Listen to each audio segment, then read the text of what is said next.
be beaming, I be booming down that block. Everywhere you go, you know they know I'm hot. What is the deal, my good people? Welcome back to the channel. Happy Wednesday. I hope you all are doing well. If this is your first time here at the channel, I want to welcome you. Pull up a seat. I hope you enjoy the content. And before we get into this food, I want to ask that you like, comment, share, subscribe, and go ahead and tap that bell while you're at it so you're notified anytime I drop a brand new video, go live, or schedule a premiere. All right, y'all, let's go ahead and get into this food. So I have two lobster tails. They are butterflied. I think that's what you call it, right? Correct me if I'm wrong, y'all. I don't know the term for it. But I have some roasted carrots. I have some cauliflower rice underneath, and I also have some asparagus. Let me go ahead and bring this down a little bit closer for you so you can see. We got our lobster tail. Got our carrots and cauliflower rice at the bottom. And today we're trying a brand new sauce by the sous chef. It's called the sous sauce. So shout out to the sous chef for sending me this sauce in the mail. I appreciate you giving me a chance to try it. I figured these lobster tails will go great with it. I haven't tried it yet. It's my first time with y'all. But I'm going to include the link to her channel below in the description. She gets down in the kitchen. Her food always looks good. And yeah, so y'all check out her channel and subscribe to it.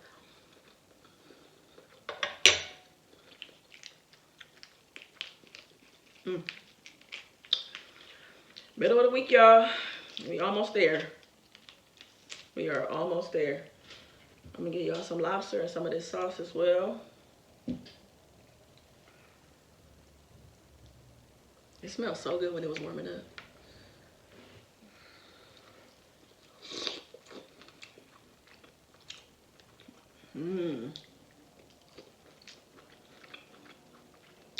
That was some of the lobster shell.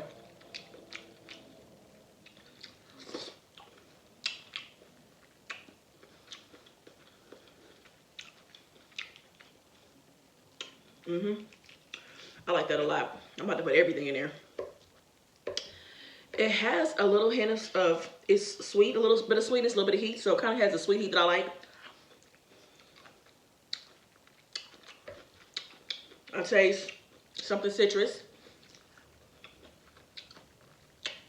I almost taste like maybe a hint of like Worcestershire sauce. I don't know, whatever, all these flavors, whatever it is good. I can see this being good on seafood. I can see it being good on steaks. Okay, Sue. Okay. I see you. That's really good. I'm gonna try my asparagus in it.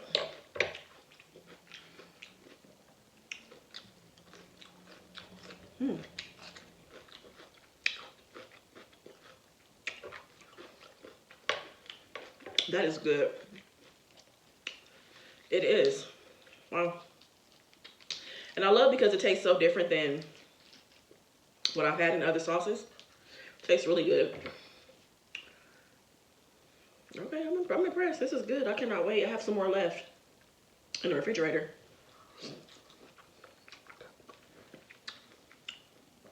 I would love to try this on some shrimp. And some mussels.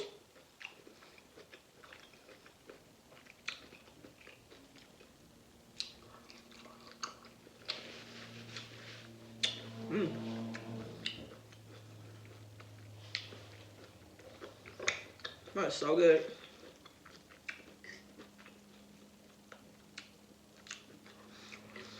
Woo!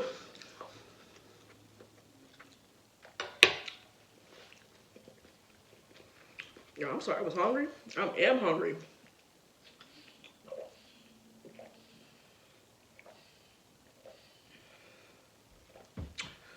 Woo-wee. Y'all would definitely be happy with the sauce. I'm not sure when it's coming out, but you would totally be happy with this, I promise you. I'm loving having all these different sauce options.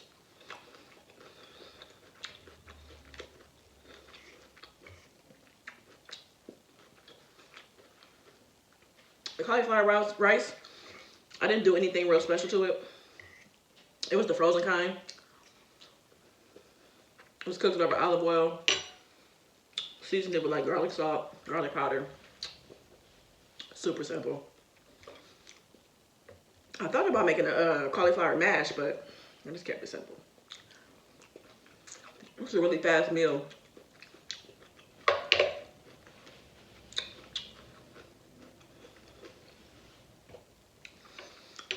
Y'all, these this variety of carrots, roasted. Wow, got some herbs on it. I put some pink Himalayan salt. Do it in the oven real quick.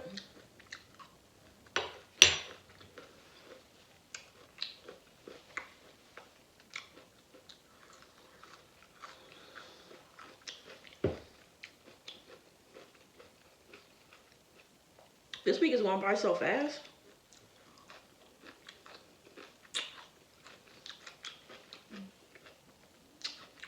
I feel like I'm eating fast. I haven't eaten in so long. I'm so hungry, y'all. So we're gonna continue with story time. I think today is gonna be the finale. I think I'll be able to wrap everything up today. Y'all seem to be enjoying story time so far. If you're new to the channel, I have a couple different series of story times.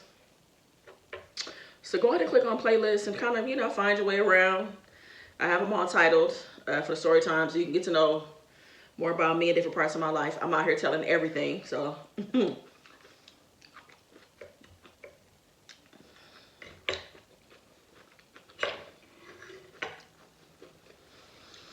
Yeah, so we're gonna get into story time part. This is gonna be the finale. I'm gonna go ahead and wrap everything up today. I'm gonna go ahead and get started too, so this video is not super duper long. So you guys have a feel for everything that's taking place with when we living in Compton, and how it was getting tough. It was getting rough out there, you know what I mean? So it was time for us to leave. You know, I told my dad that I was ready to go. It was too much. So at this point, my parents have been looking for a house. And y'all know that's a whole process within itself. So they're like house hunting every single weekend, at least every other weekend. And in my mind, we're just gonna either move to LA, be close to our family. That's what I'm thinking the whole time. So my parents finally tell me they find a house. I'm excited, change of pace, something different, something new. So they're like, Rhonda, we're gonna go see the house. I'm like, all right, cool. So we get in the car, and I'm good for going to sleep as soon as I get in the car. Still to this day. If I'm not driving, I go to sleep. So we get in the car and I doze off. Now at this point, I feel like I've been asleep for a while. Wake up, we still driving. I'm like, dang. It doesn't usually take this long to get to LA. And this doesn't look like LA. Like, I'm looking around, the freeway looks different. I'm seeing things I've never seen before. You know, I'm about 9 at this point. I mean, I don't know my directions everywhere, but I know things don't look familiar. So I go back to sleep. Wake up again, still not there. So I'm like, I mean, are we there yet? Like, what's going on, Mom and Dad? We'll be there soon. I go back to sleep. We finally go. I wake up again. All I see are orange groves. I see the frames to homes that are being built. I see 2-story homes, which was new to me. I'm like, wait, where are we? Like, where are these big old houses? Like, they're tract homes. And every house looks the same, damn near. Same color. You know, lawns look the same. But it's not a whole lot of houses. You know, there's like they're the model homes. And then there's a couple of houses that have been built. So it's a brand new development. So they're still doing a ton of building. And we actually go into the model of the house that my parents had selected. And I was like, so what's going on? Go through the model. Of course, it's decorated nicely. Like, I'm thinking, like, I thought you guys bought a house. Like, or are we still looking, or what's going on? Go through the house, it's decorated nicely. Then we go into the house that's ours. You know, of course, it's empty. We'll be the first ones occupying the house. My eyes are wide because I'm like, look at this driveway. We got stairs. Y'all thought we lived in a mansion. You know, of course, I'm right. You know, I'm saying stuff because it's hollow in there because it's empty. I'm all excited. I'm like, wow, like this is amazing. Like I'm, you know, I'm like a kid in a candy store. I'm running around looking at all the space, going up the stairs, come down the stairs, up the stairs, down the stairs. And I'm excited. I'm like, okay, all right, cool. Like it's okay. Yeah. You know, I'm like, but where are we?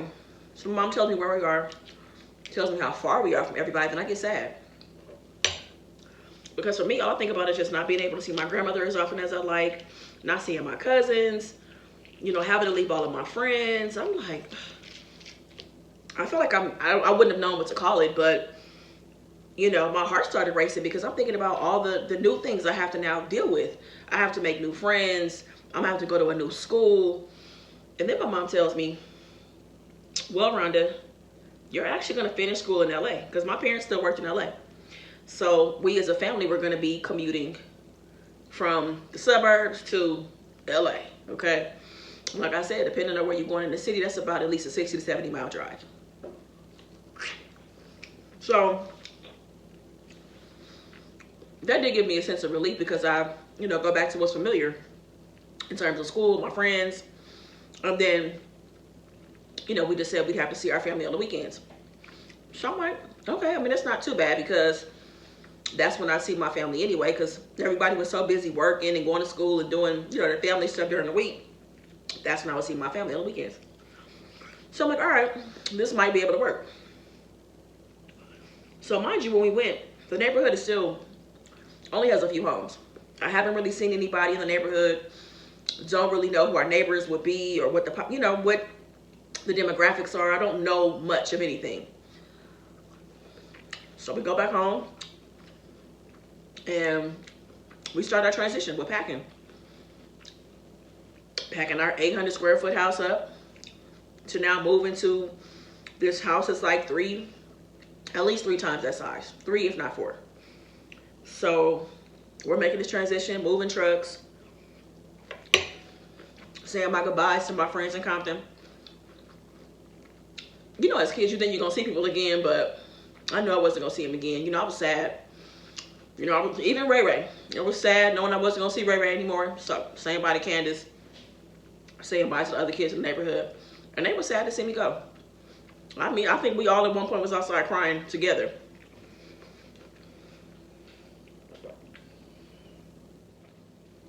So we get everything packed up. We are now officially living in the suburbs. And I'm gonna tell you, I think the hardest part for me was how quiet it was. I could not sleep because of how quiet it was. It was so peaceful. You don't hear people talking. You don't hear cars driving by. You don't hear police sirens. You don't hear helicopters. You don't hear any of it. Like I could really kind of for the first time hear myself think, hear my thoughts as I, laid in bed at night. That was the first time I'd ever been able to do that in my entire life. You know, because it was always some type of activity going on in Compton, always. I don't care what time of day it was. And maybe when it was quiet, I was asleep. You know? So that was interesting. You know, like often I would climb out of my bed and look out of the window. Like, is everything all right? Like, is this real? Like, what's, like, hello? Is anybody out there? You know, and it took a lot of getting used to, you know? So like I said, we're now making this transition for us to commute, you know? This meant that we would get up at 5 in the morning. And a lot of times we come home at 10 at night. So you could just imagine the kind of wear and tear that was on our bodies. And it was exhausting. And I was in the 5th grade when this happened. So I did this from the 5th grade until the 6th grade. And I graduated. And once I graduated,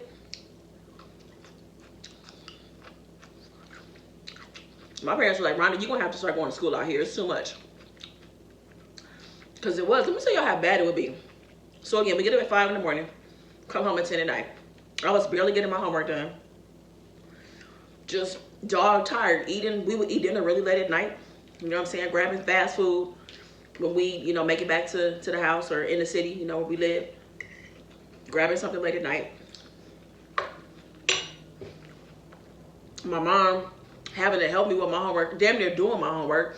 And not because I couldn't do it, I was just so tired, and she would want me to sleep until the last second that I could get out the car. You know what I'm saying? Like, it was just so exhausting. Like, that commute was crazy. I can't even believe that we did it as long as we did. But like I said, so I finished 5th and 6th grade.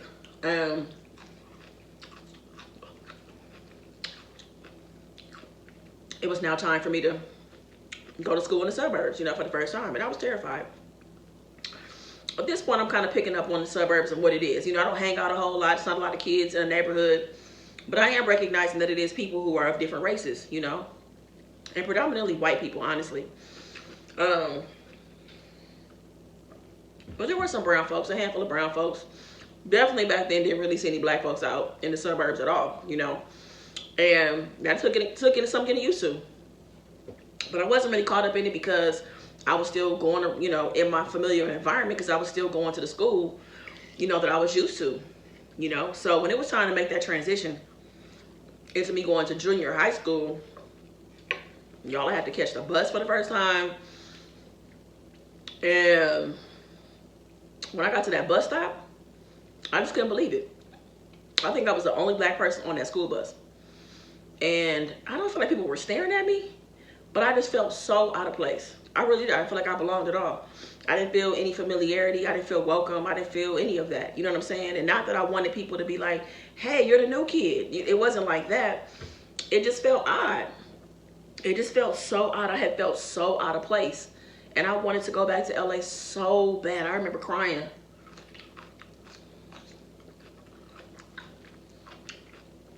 After that first day of junior high school. I was sad. I was really, really sad. So dealing with, you know, there's no liquor stores out there, out here in the suburbs. I mean, there are liquor stores, but not like in LA, you know what I'm saying, or Compton. Everything was just different. Just taking it all in, it was just like, dang, this is like totally night and day. You know, thinking about the access was different. You know, when I was in the LA Unified School District, you know, a lot of the school materials and books are old, outdated, wrong edition, missing pages, pages ripped out, writing all over it, graffiti on it. Not like, it wasn't like that in the suburbs. Like, everything was brand new, brand spanking new. Each student had what they needed. You know, it was just anything that was required was there. And nobody had to make a big fit in order to get it. You know what I'm saying? So I experienced both sides of it in terms of school, you know. And I remember the first person I met in junior high school was my friend named Sorrel. This is her real name. So shout out to Sorrel. Me and Sorrel are still friends to this day. I have known her since I was 11 years old. We're really good friends, actually. She's my sister friend. And when I met her, I just felt so comfortable. I felt like I was talking to one of my cousins or something. You know what I'm saying? And let me tell you this. It wasn't like I was on a mission to just hang out with black people. I was just looking for something that made me feel welcome. You know what I'm saying? And she was the person that made me feel welcome. And then she introduced me to who she knew, because she was a year older than me. So, you know, the school, that was her second year there. You know, and she knew a lot of people, you know. So the more people I met, the more comfortable I felt. Y'all, the suburbs was just, it wasn't for me. I wanted to get to LA every chance I could. I wanted to get around my cousins. And I just was like, come on, like, can we go back to LA? Like, it was just a lot. But at this point too, I became like a latchkey kid. And I know a lot of us can relate to that. You know, when your parents are working and you spend a lot of time at home. So I was transitioning into that as well. You know, I was spending a lot of time at home. I wasn't getting into a whole lot of trouble, y'all, believe it or not. I was minding my business and being a good kid. I mean, of course, I got into some trouble later on. But around this time, junior high school, I would go to school on the bus, come home, call my parents, let them know when I made it home. I wasn't doing anything I shouldn't have been doing at that time. I just remember, like, as the years went on, you know, being in the suburbs that was what I was becoming familiar with. remember I used to hear talk about how proper I talked and how I thought I was better than other people, and which was never the case. People used to also question my black experience, like, you know, y'all ran off to the suburbs and, you know, kind of making it like I wasn't black enough, whatever that means. I don't even understand how that's even possible. You know what I'm saying? Like, my whole family black. Like, I just, it's just crazy like how I would hear it. You know what I'm saying? And it was just like, it was overwhelming to be questioned like that. You know what I mean? And trying to prove like where my family lives and where I'm from and all that kind of stuff. Like, that's just, it's wild, you know? And I'm just grateful that, you know, my parents were able to put me in a better environment, you know? And for a long time, I felt guilty about that, you know? But looking back, like, I don't feel guilty about that at all. I'm just grateful. And it's a blessing that my parents were able to do that. And it was the best decision, even though a lot of it I did not understand at the time. Because I'm like, this is not it. Like, I can't do this. You know what I'm saying? But, you know, it ended up working out. It did. You know, the kitchen behind me. I mean, obviously my parents have made some updates to the kitchen, not the original kitchen. But this is this is the house that I've been in since I was 10 years old. So being here feels like home. Like, it really does. You know what I'm saying? Like, a lot of things I saw as soon as I moved back in, it's just, you know, it's just nostalgic. You know what I'm saying? So I'm just seeing how things have changed and how much the neighborhood has developed and all that. So, and as the years went on, you started seeing more people of color out here, honestly. You know what I'm saying? More black people. You started seeing more brown folks as well. And that was nice to see. You know what I'm saying? Like, a diverse city. More diverse than when it was when I first moved here. I mean, because it was a very, very white city. And honestly, I just wasn't around white people like that. Like I told y'all earlier, I only had one white teacher when I was in 5th grade. And other than that, I just didn't see a whole lot of white people. I didn't. So that took some getting used to. You know? And I already know, until this day, that there's still issues and differences between the LA school district, the Compton school district, and the district out here in the suburbs. Like, I already know the kids in LA and the Compton don't have the computers they need, the books they need. Sometimes just even the paper and pen and, you know, stuff like that. Just basic stuff for kids, right? And for sure, you know, as my platform continues to grow, that's definitely something that's at the top of my list, is to be able to go back to the school districts that I was a part of, the neighborhoods I grew up in, and do things for the kids. You know what I'm saying? Like, that's so important, you know? Because I also know what it felt like not to have certain things. You know, for my books to be outdated in the 3rd grade. Like, come on, really? Outdated and pages missing. Like, but when I came to the suburbs, psh, please. It's just a difference. It is. You know, you got to call it what it is. So I'm really looking forward to just using my platform. And when I continue to grow and build relationships and have different resources, to be able to go back to those neighborhoods and be able to help. So, and give back. That's important. So anyway, y'all. That's the finale. That's about my transition from LA, Compton, into the suburbs. And, you know, it's a part of my life. You know what I'm saying? So, anyways, y'all, I'll be back tomorrow. And until then, just want you to do one thing. Be good to yourself. Peace. I be beaming, I be booming down that block. Everywhere you go, you know they know I'm hot.